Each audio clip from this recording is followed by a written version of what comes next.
Welcome everyone. It's just me today. I'd like to officially open our beautiful exhibition called Florescence. It's a celebration of spring and the work of 13 artists. I have to say it's one of the most beautiful exhibitions. And while I'm talking, I'd just like to thank everyone for their support over the last, well, it's really over the last 12 months, but more particularly just recently. I could never have imagined in my wildest dreams that I would be selling the amount of art that I am selling. In fact, if I look tired, that's because I am tired. It's just George and I working now. George is actually an agricultural scientist. He has learnt to rap. He's learnt to video our walk-arounds. So COVID restrictions are making things very, very hard, but we seem to be able to pivot and work our way around it. So join me as I walk through. I'm going to go fairly quickly because I can't have this take more than 15 minutes. And George will give me a nod or say something if I'm talking for too long. I'm going to, so this exhibition will run through till the end of the month. So I'd like to start with a beautiful painting which has already sold. It's a painting by Scott Owen. And I haven't had Scott's work here before, but I've always admired it, and he was very keen to come on board. And there you go, we've already sold it. It was one of the first ones to sell. I sort of call it like a modern still life, and it's a really beautiful piece. So if you're watching, Scott, thank you. It's a really lovely piece, and I think it's going to Queensland. I'm going to move to the next painting, which is, if you've been following Purple Noon, you'll know that Kate Nielsen has just had an exhibition. And this little painting has already sold. In fact, we've got very little of Kate's left. The exhibition that has just finished, we sold everything. So it's been wonderful. She has a lovely way of presenting interiors. People love her style. She has a very warm, homely sort of style, and always includes open windows, beautiful wildflowers, and they tend to appeal to so many people, and particularly while we're all locked into our houses. You know, you can have some really lovely pieces on the wall that are comforting and make you feel good. Now I've got my little salon wall here with my beautiful new orchid, which I'm going to try not to kill. And here's another little one of Scott's. I really love this little one. I think it's got a lot of, I think the blue tablecloth gives it a lot of movement, but I like the positioning as well. So this is like a really lovely little still life, only quite small, 30 by 30, and oil on linen. So a really lovely piece. Underneath Scott's is a picture by Greg Hansel, and I'm not going to call it a painting because it's not a painting. It's a pastel. Greg grinds his own pastels. He's often termed a living legend in this area. He's our sort of heritage painter. He's very well known in art circles. This is another one of Greg's here. They're beautifully framed and floated inside the frame because they're pastel and they need to be protected. He paints a lot of history in the area, but his flowers are always absolutely beautiful. And Greg is the he's the art school director at the Royal Art Society, and he's just a lovely man. Underneath Greg's, Lara Chapman, stunning piece. Lara told me she really enjoyed painting for this with a particular emphasis on light and shadow, and I think she's captured it absolutely beautifully in this one, and also in the one above it, which I've only posted today and it's already sold. It's a really beautiful, beautiful piece. So Lara, if you're listening, congratulations, because your work is just stunning. Oh, and here's another little one of Lara's, and if you're looking for something a little bit smaller, this one is gorgeous. And now I'm getting mixed up with all of my paperwork, so I'm going to move some of that there. How you going, George? Managing. It's a little bit hard on our own this time. I'm normally sort of able to throw to someone else and I can stop talking. But I'll keep going. I think I'm going okay. So a lovely little one of Lara's. I'm going to sort of put my hand here so you can see. One of the reasons that I do these videos, and we get so much feedback from people, is because it gives you perspective. It gives you an idea of how big the painting is. And that's a gorgeous little one. Now, I want to talk about Jane Frances Tannock's work. These are exquisite, and we have had a lot of inquiries. I think that her work is quite special. It's classic, it's refined, considered. It's I love them. Jane Frances is a Melbourne artist, and I approached her some time ago to give me these pieces, and she very kindly said she was more than happy, but she's very slow, and I don't care. I just think they're just exquisite. And of course, complementing Jane's 3 paintings is another one of Greg's.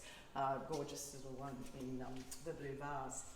Now, when we move on to the black wall, it's just vibrancy. And of course, an exhibition with wildflowers these days wouldn't be complete without Sophie Perez. Her wildflowers now are just, they're just sublime. They're beautifully done. There is there's a simplicity about them in as far as she's very accurate with her brush strokes, and I really love the way that they're always just right, not too much, not too little, and they really have an impact. They've got a wow factor. And Sophie, if you're watching, I have sold this for you, and it's going to a house locally, and the lady that saw it, she actually was here when it arrived, and she just fell in love with it, as have I. It's just lovely. Now, next to Sophie's, this is probably one of my favourite pieces in the exhibition. George is filming one. I'm going to talk about the ceramics in one go, I think, when I get to my beautiful fertility goddess. But before that, I'd really like to talk about Melanie's work. Melanie, I hope I pronounce your surname correctly. Melanie Vucic, I think it is. It's just stunning, this piece. It's what I would call a very well represented contemporary still life. Everything about this painting is beautiful. The colour plays the colours together, yellow and pink, who'd have thought it, but it just works beautifully. If you look very closely, George, if you can get the camera really close, because one of the things I was really impressed about was the brushwork. Very, very thick, very neat. Often you see these are done in quite, I've seen some artists are doing them with running them through, I think. Sort of painting 10 at a time, I'm not sure, but this one is not painted 10. This is really beautiful, very carefully done, and congratulations, Melanie, it's gorgeous. Along with the other little one that she sent, which is already sold, and I think this one too. It's just that yellow, which sort of, yellow is spring, yellow, pink, these colours are spring colours, and of course she has the wildflowers in there as well. This is Anna Placidi. She has been supplying paintings to us for a couple of years now, and they don't last long. They arrive, they get sold, and they go. And Anna, again, she's not one of these painters that does a huge amount of work. She's very, very popular right throughout the country. I believe she's got a solo exhibition on at the moment, so I was very grateful. She was hoping to get more to me, but I'm grateful for any I get, and very happy to say it has sold. Now, before I go further, one of the artists here that's complementing all of the paintings is Lisa Herzl. Now, Lisa is a ceramicist, and of course, everyone's circumstances have changed somewhat with COVID. We're all in strict lockdowns. I'm one of the very few people that have been run off my feet. I could not be busier than what I am at the moment. In fact, if I wasn't so busy, I'd probably get more sleep. But Lisa has a lovely workshop at Marrickville. It's called the Bank House. She can't have her classes anymore. She was a lecturer at one of the universities. Her classes, she's got no work for next term because universities are not, we've got no students anymore. So, many, many people are really, really doing it tough at the moment. And I'm not sure how tough she's doing it, but it is really hard when you can't perform the tasks that and the job that you're used to doing. So I was really happy when she said she'd bring some pieces to me, and I absolutely adore them. This is one of my favourites. It's called a fertility goddess, and I hope I've done it correctly, Lisa. I put a little succulent in the top, and it's just gorgeous. Let's move across, and again we've just got dramatics over this side. You're all probably very familiar now with Lucilla Zentner's work. Lucilla manages to combine her medical practice with her art practice.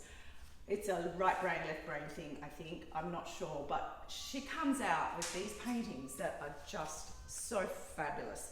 Loads, they're mildly abstracted, very, very vibrant. They thrill the senses, and a lot of passion in them. They have movement, and they're very, very bright and very big.